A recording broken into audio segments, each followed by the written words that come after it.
Вы знаете, вот 17 статья, откройте, пожалуйста, расторжение трудового договора по требованию профсоюзного органа ДТ. И меня здесь пугает, мало того, что в государственных органах, да, будут вмешиваться, теперь и в частном секторе будут диктовать, что делать, кого нанимать, когда увольнять, и будет откровенный шантаж идти. Я считаю, 17 статья, она противоречит всем адекватным нормам, да. Пожалуйста, еще раз ее пересмотрите. Вообще ее исключить отсюда надо, потому что очень много будет судебных споров. Нашему бизнесу и так хватает конфликтов и проблем. И вот такую статью сейчас в 21 веке вводить, когда есть госэкотехинспекция, когда есть инспекция по труду специально, которая рассматривает эти все дела. Зачем такие статьи сюда вы вмещаете, зачем мы их рассматриваем?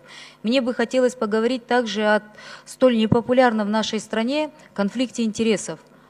Я Гулькан Сакиновне, как председателю комитета, уже тоже говорила, когда супруга является председателем комитета, муж является председателем профсоюза, и когда проходит голосование, и супруга голосует на этом комитете, это вопиющее конфликт интересов, это вопиющее нарушение всех норм.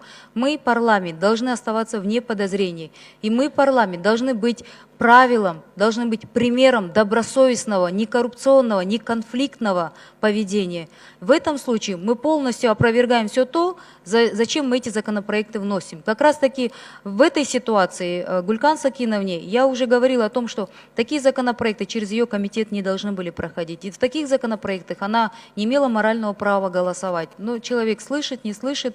Потом почему-то, когда такие замечания мы, вот Дастан Бекешев тоже сделал, говорим, на нас вы обижаетесь. Это во-первых. Во-вторых, у нас парламентская республика. Мы привыкаем к тому, что парламентское управление у нас идет, да. И здесь, на примере вот этого профсоюза, у вас очень много минусов, я не буду спорить. Вы от Советского Союза унаследовали бюрократию и бардак.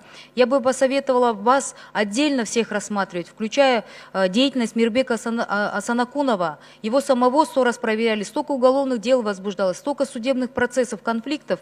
Почему это не решается? Потому что идет прямая защита и конфликт интересов. Это во-первых.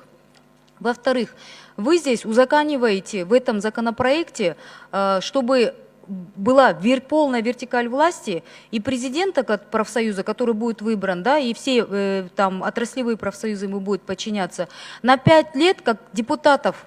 У него будет в буквальном смысле императивный мандат, никто его не снимет.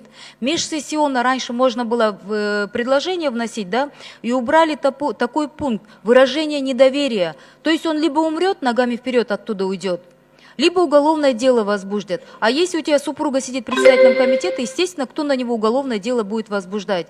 Поэтому давайте вот эти вещи. Прямой конфликт интересов должен быть убран. Такой законопроект не должен проходить через этот социальный комитет.